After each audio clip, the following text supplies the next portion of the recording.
দাড়ি কামাতে বলছে, কামান মানে কামান মানে কামানো হয়, পয়সার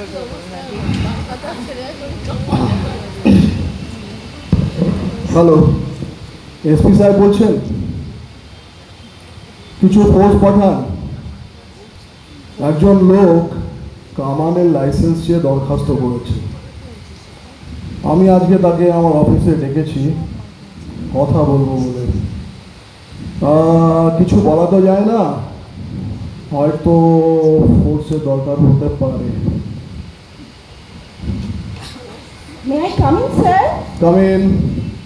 স্যার, হ্যাঁ বলুন। লোকটি চলে এসেছে, বাইরে বসিয়ে রেখেছি, ভিতরে ডাকবো স্যার? কেমন বুঝলেন? কি স্যার?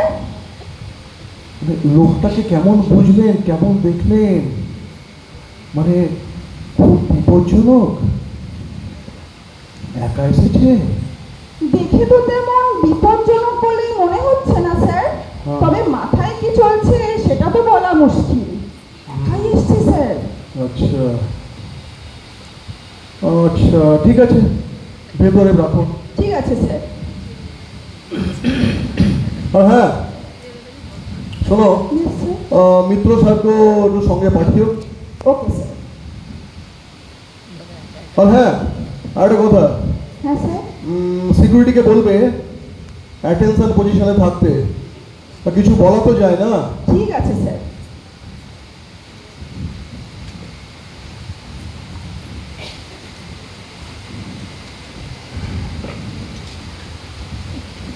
আসছি স্যার।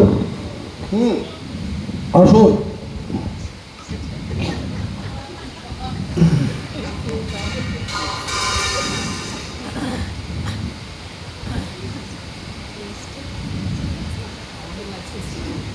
বসুন। আপনার নাম শচীকান্ত শীল? হ্যাঁ হুজুর। তা এই দরখাস্তটা আপনি লিখেছেন? হ্যাঁ হুজুর। কি লিখেছেন এতে? একটা কামানের লাইসেন্স চেয়েছি হুজুর। কামান কাকে বলে আপনি জানেন? কামান দিয়ে কি হয় বলুন তো?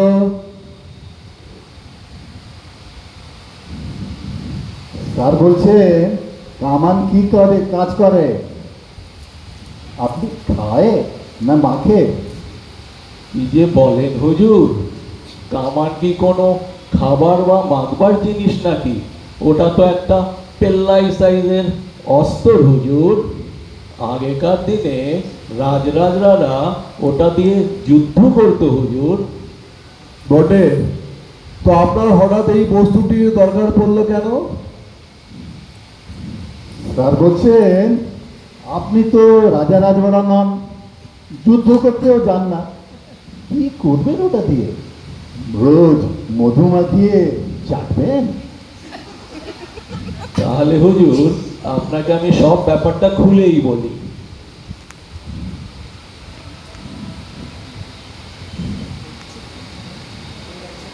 আপনাদের আশীর্বাদে আমার একটা ধান চালের আড়ত আছে, তো ফি হপ্তায় ওই আড়ত থেকে মাল যায় সেই 10 কিলোমিটার দূরে নবীগঞ্জে। পাইকারকে মাল ডাল বুঝিয়ে, টাকা কড়ি সব বুঝে নিয়ে বাড়ি ফিরতে ফিরতে বেশ রাত হয়ে যায়। সঙ্গে আমাকে রোজ ফাঁকা রাস্তা দিয়ে যেতে হয় রেতের বেলায়।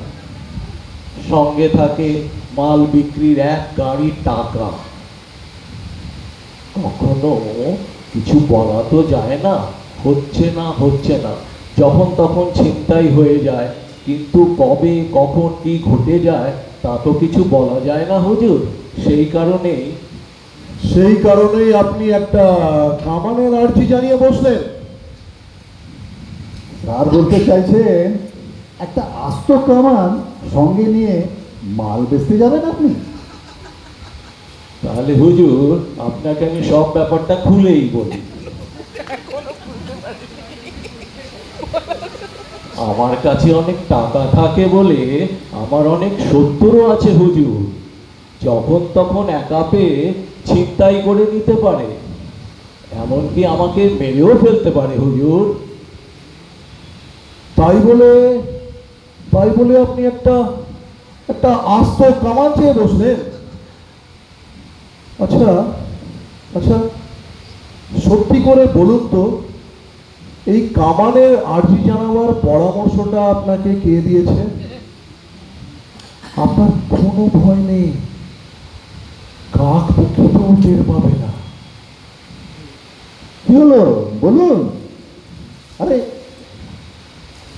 কথা চেপে লাভ নেই, বলে ফেলুন। বরং কথা চাপলে আরো বিপদে পড়ে যাবেন। কি হলো, বলবেন না? তা বলতে তো পারি হুজুর, কিন্তু আবার মানা কিন্তু করেছে। কিসে? হ্যাঁ, কিন্তু কিসে? সাহেব তো বলে দিয়েছে, কেউ জানতে পারবে না। না, আমাকে যে ও বলে দিচ্ছে নিজেদের গোপন কথা, খবরদার কেউ ফাঁস করো না যেন। তার গোপন কথাটা আপনাকে বলতে হবে না, আপনি শুধু বলুন এই কামান চাওয়ার পরামর্শটা আপনাকে কে দিয়েছে? না মানে আমাকে আমাকে আরে নামটা বলতে কি হয়েছে বলুন। না, নামটা বলতে কিছুই নেই, সে নাম বলাই যায়, শুধু ওর কাছে এই খবরটা না পৌঁছালেই হলো। আর আপনারা তো বলেই দিয়েছেন যে কাক পক্ষীতেও টের পাবে না। রীতা তো চটপট বলে ফেলুন না। তা হুজুর, নামটা বলবো নাকি পোশাকি নামটা? আরে মশাই, আপনি দুটো নামই বলুন। ডাক নামটা বলতে খুব সংকোচ বোধ করছি হুজুর। আবার সংকোচ কিসে? না, ও ডাক নামটা খুব বিচ্ছিরি কিনা তাই বলতে একটু লজ্জা পাচ্ছি হুজুর। আরে লজ্জা করে লাভ নেই, বলে ফেলুন। তা আপনারা যখন এতবার করে বলছেন তখন নামটা না হয় বলেই ফেলি। ওর নামটা হলো হুজুর পেঁচি। পেঁচি? ঠিক জানতাম হুজুরের এই নামটা মোটেই পছন্দ হবে না, কিন্তু আমাদের গায়ে ঘরে খেতি পেঁচি এই নাম যাদের হয় তারা সহজে মরে না হুজুর। কিন্তু ওর ভালো নামটা কিন্তু একেবারে ঠাসা, তিলোত্তমা। তিলোত্তমা? আচ্ছা, আপনি কার নাম বলছেন বলুন তো? তার আবার আমার দ্বিতীয় পক্ষের হুজুর। আহ, আপনার বউয়ের নাম কে জানতে চেয়েছে? কেন, উনিই তো জানতে চাইলেন, তা না হলে আমার কি দায় পড়েছে এই হুজুরের এজলাসে এসে নিজের বউয়ের নাম সাতকাহন করে বলবার? তাহলে আপনার বউই আপনাকে এই দরখাস্তটা করার পরামর্শ দিয়েছে?